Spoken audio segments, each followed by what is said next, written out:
সরকারি কর্মচারীদের জন্য নতুন নির্দেশনা জারি হয়েছে।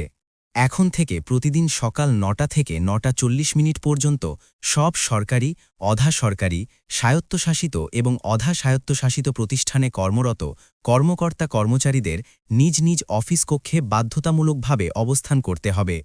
এই সময়ের মধ্যে কেউ ব্যক্তিগত বা দাপ্তরিক অন্য কোনো কাজে অফিসের বাইরে থাকতে পারবেন না, যদি না তা যথাযথভাবে অনুমোদিত হয়। কর্তৃপক্ষকে না জানিয়ে অফিস সময়ে নিজ দফতর ত্যাগ করা যাবে না। এই সিদ্ধান্তের পেছনে মূল উদ্দেশ্য হল নাগরিক সেবা আরও গতিশীল করা, প্রশাসনিক কার্যক্রমের ধারাবাহিকতা নিশ্চিত করা এবং সরকারি দফতরগুলোর মধ্যে সমন্বয় বৃদ্ধি করা। দীর্ঘদিন ধরে লক্ষ্য করা যাচ্ছিল অনেক কর্মকর্তা কর্মচারী অফিসে আসার পথে বা অফিস সময়ের শুরুতে বিভিন্ন কর্মসূচিতে অংশগ্রহণ করতেন। কখনো সেমিনার, কখনো ওয়ার্কশপ, কখনো প্রশিক্ষণ কর্মসূচি, কখনো অতিথি বক্তা হিসাবে অংশগ্রহণ, আবার কখনো ব্যক্তিগত প্রয়োজনে ব্যাংক, হাসপাতাল বা শিক্ষা প্রতিষ্ঠানে যাওয়ার কারণে তারা নির্ধারিত সময়ে অফিসে উপস্থিত থাকতেন না। এর ফলে সাধারণ মানুষ যখন জরুরি কোনো কাজে সরকারি দফতরে যেতেন তখন সংশ্লিষ্ট কর্মকর্তাকে না পেয়ে হতাশ হতেন। শুধু তাই নয়, এক দফতর থেকে অন্য দফতরে গুরুত্বপূর্ণ যোগাযোগও ব্যাহত হতো। এতে প্রশাসনিক কার্যক্রমের গতি কমে যেত এবং জনসাধারণের মাঝে একটি নেতিবাচক ধারণা তৈরি হতো যে অফিস সময়ে কর্মকর্তারা তাদের কক্ষে থাকেন না। এই প্রেক্ষাপটে সিদ্ধান্ত নেওয়া হয়েছে প্রতিদিন সকাল ৯টা থেকে ৯টা ৪০ পর্যন্ত সবাইকে নিজ নিজ অফিস কক্ষে উপস্থিত থাকতে হবে। এই ৪০ মিনিটকে অত্যন্ত গুরুত্বপূর্ণ সময় হিসাবে বিবেচনা করা হচ্ছে, কারণ দিনের শুরুতেই নাগরিকরা নানা প্রয়োজনে সরকারি দফতরে যোগাযোগ করেন। কেউ জমির কাগজপত্র নিয়ে আসেন, কেউ লাইসেন্স সংক্রান্ত কাজে, কেউ পেনশন বা ভাতা সংক্রান্ত বিষয়ে, কেউ শিক্ষা বা স্বাস্থ্যসেবা নিয়ে। দিনের শুরুতেই যদি সংশ্লিষ্ট কর্মকর্তা তার কক্ষে উপস্থিত না থাকেন তাহলে পুরো দিনের কাজের ওপর প্রভাব পড়ে। একজন নাগরিককে যদি একাধিকবার অফিসে আসতে হয় তাহলে তার সময়, অর্থ এবং মানসিক শক্তি অপচয় হয়। সেই সঙ্গে সরকারের প্রতি আস্থাও কমে যেতে পারে। নতুন নির্দেশনায় স্পষ্টভাবে বলা হয়েছে, দাপ্তরিক কর্মসূচি নির্ধারণের ক্ষেত্রেও এই সময়সীমা যেন বিঘ্নিত না হয় সে বিষয়ে সংশ্লিষ্ট কর্তৃপক্ষকে সতর্ক থাকতে হবে। অর্থাৎ সকাল ৯টা থেকে ৯টা ৪০ মধ্যে কোনো সভা, সেমিনার, প্রশিক্ষণ বা অন্য কোনো কর্মসূচি নির্ধারণ করা যাবে না যদি তা অফিসের বাইরে অনুষ্ঠিত হয় এবং কর্মকর্তার নিজ কক্ষে উপস্থিতি ব্যাহত করে। এই সময়কে অধিকারাভর দিয়ে দিনের অন্যান্য কর্মসূচি পরিকল্পনা করতে হবে। এছাড়া সরকারি কর্মচারীদের নিয়মিত উপস্থিতি সংক্রান্ত বিদ্যমান বিধিমালা এবং সচিবালয় নির্দেশমালা অনুযায়ী নির্ধারিত সময়ে অফিসে উপস্থিতি এবং প্রস্থান নিশ্চিত করাও বাধ্যতামূলক। অর্থাৎ শুধু সকাল ৯টা থেকে ৯টা ৪০ নয়, পুরো অফিস সময় জুড়েই উপস্থিতি এবং শৃঙ্খলা বজায় রাখতে হবে। তবে নতুন করে এই ৪০ মিনিটকে বিশেষভাবে গুরুত্ব দেওয়া হয়েছে, যাতে দিনের শুরুতেই প্রশাসনিক কার্যক্রম সচল থাকে। তবে কিছু ক্ষেত্রে এই বাধ্যবাধকতা প্রযোজ্য হবে না, যেমন শিক্ষা বা প্রশিক্ষণ প্রতিষ্ঠানে কর্মরত এবং যারা সরাসরি প্রশাসনিক দায়িত্বে নিয়োজিত নন এমন শিক্ষক বা অনুষদ সদস্যদের ক্ষেত্রে এই নিয়ম প্রযোজ্য নয়, কারণ তাদের কাজের ধরন আলাদা। তাদের ক্লাস, ল্যাব, গবেষণা বা প্রশিক্ষণ কার্যক্রম নির্দিষ্ট সময়সূচি অনুযায়ী পরিচালিত হয়। একইভাবে হাসপাতাল, জেলখানা, সংবাদ বা নিরাপত্তা সংশ্লিষ্ট প্রতিষ্ঠানে যারা রোস্টার ডিউটিতে কাজ করেন তাদের ক্ষেত্রেও এই নির্দেশনা প্রযোজ্য হবে না, কারণ তাদের কাজ পালাক্রমে চলে এবং নির্দিষ্ট শিফট অনুযায়ী দায়িত্ব পালন করতে হয়। জরুরি গ্রাহক সেবায় সরাসরি সংশ্লিষ্ট কর্মকর্তা কর্মচারীদের ক্ষেত্রেও এই বাধ্যবাধকতা শিথিল থাকবে, যেমন কেউ যদি সরাসরি মাঠ পর্যায়ে গিয়ে নাগরিক সেবা প্রদান করেন বা আইন শৃঙ্খলা রক্ষাকারী বাহিনীর সদস্য হিসাবে নিয়মিত মাঠে দায়িত্ব পালন করেন, তাহলে তাদের কাজের প্রকৃতি অনুযায়ী এই সময় অফিস কক্ষে থাকা সব সময় সম্ভব নাও হতে পারে। একইভাবে ভিভিআইপি বা ডিআইপি প্রোটোকল প্রদান, আকস্মিক বড় দুর্ঘটনা মোকাবিলা, উন্নয়ন সহযোগী বা দূতাবাস মিশনের সঙ্গে অত্যন্ত গুরুত্বপূর্ণ বৈঠকে অংশগ্রহণ কিংবা অনুমোদিত সরকারি সফরের ক্ষেত্রে এই নিয়ম প্রযোজ্য হবে না। অর্থাৎ যেসব কাজ রাষ্ট্র বা জনগণের স্বার্থে তাৎক্ষণিকভাবে সম্পন্ন করা জরুরি সেসব ক্ষেত্রে প্রয়োজনীয় নমনীয়তা রাখা হয়েছে। এই নির্দেশনার একটি গুরুত্বপূর্ণ দিক হল কর্তৃপক্ষের লিখিত অনুমতি ছাড়া কর্মস্থল ত্যাগ করা যাবে না। অর্থাৎ অফিস সময় কেউ যদি বাইরে যেতে চান তাহলে তা অবশ্যই অনুমোদিত হতে হবে। মৌখিকভাবে জানিয়ে বা কাউকে না জানিয়ে বের হয়ে যাওয়ার সুযোগ নেই। এতে একদিকে যেমন শৃঙ্খলা নিশ্চিত হবে, অন্যদিকে জবাবদিহিতাও বাড়বে।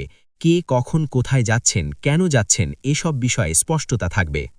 এখন প্রশ্ন হলো, কেন এই 40 মিনিটকে এত গুরুত্ব দেওয়া হলো? প্রশাসনিক বিশ্লেষণে দেখা গেছে, দিনের শুরুতেই নাগরিকদের যোগাযোগের হার বেশি থাকে। অনেকেই সকালেই অফিসে এসে কাজ সেরে নিতে চান।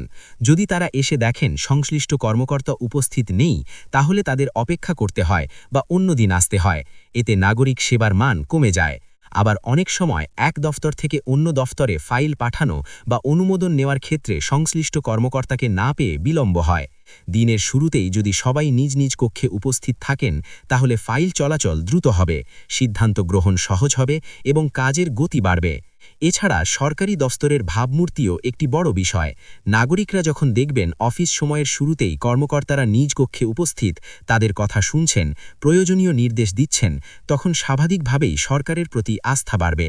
একটি রাষ্ট্রের প্রশাসনিক কাঠামো যত বেশি সক্রিয় এবং শৃঙ্খলিত হবে, নাগরিকদের আস্থা তত বেশি দৃঢ় হবে। এই সিদ্ধান্ত বাস্তবায়নের ক্ষেত্রে দপ্তর প্রধানদের ভূমিকাও গুরুত্বপূর্ণ। তারা যদি নিজ নিজ দপ্তরে উপস্থিতি নিশ্চিত করেন এবং অধীনস্থদের মধ্যে সচেতনতা তৈরি করেন, তাহলে এই উদ্যোগ সফল হবে। কেবল কাগজে কলমে নির্দেশ জারি করলেই হবে না, বাস্তবে তা কার্যকর করতে হবে। উপস্থিতি মনিটরিং, প্রয়োজনে ডিজিটাল উপস্থিতি রেকর্ড, হঠাৎ পরিদর্শন, এসব ব্যবস্থাও নেওয়া হতে পারে, যাতে নির্দেশনার যথাযথ প্রতিফলন ঘটে। অনেকে হয়তো ভাবতে পারেন, 40 মিনিট তো খুব বেশি সময় নয়। কিন্তু প্রশাসনিক দৃষ্টিকোণ থেকে এই 40 মিনিট অত্যন্ত মূল্যবান। দিনের সূচনা যেমন গুরুত্বপূর্ণ, তেমনি অফিস সময়ের সূচনাও গুরুত্বপূর্ণ। এই সময়ে যদি ফাইল রিভিউ, জরুরি নির্দেশনা প্রদান, নাগরিকদের অভিযোগ শোনা বা সমন্বয় সভার প্রস্তুতি নেওয়া যায়, তাহলে পুরো দিনের কাজ সুসংগঠিত হয়। আরেকটি বিষয় হল দাপ্তরিক বা ব্যক্তিগত কর্মসূচিতে অংশগ্রহণের প্রবণতা।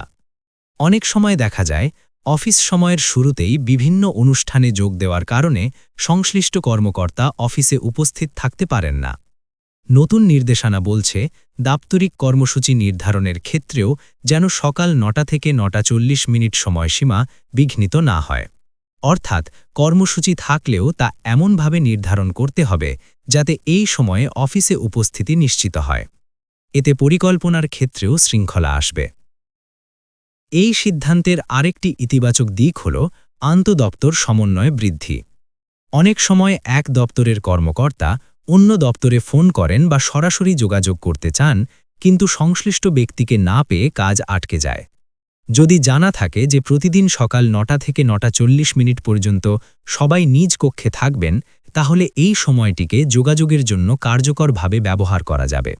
এতে ফাইল নিষ্পত্তির সময় কমবে এবং প্রশাসনিক গতি বাড়বে।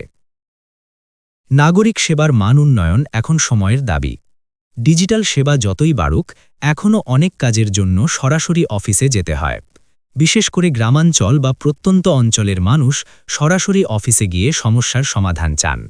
তাদের কথা বিবেচনায় নিয়ে অফিস সময়ের শুরুতে কর্মকর্তাদের উপস্থিতি নিশ্চিত করা একটি বাস্তবসম্মত পদক্ষেপ। তবে এই নিয়ম বাস্তবায়নের ক্ষেত্রে মানবিক দিকও বিবেচনা জরুরি।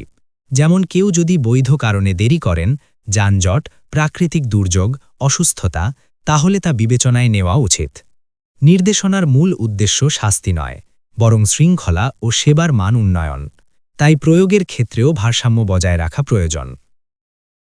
সবশেষে বলা যায়, এই 40 মিনিটের বাধ্যতামূলক উপস্থিতি কেবল একটি প্রশাসনিক নির্দেশ নয়, এটি একটি বার্তা।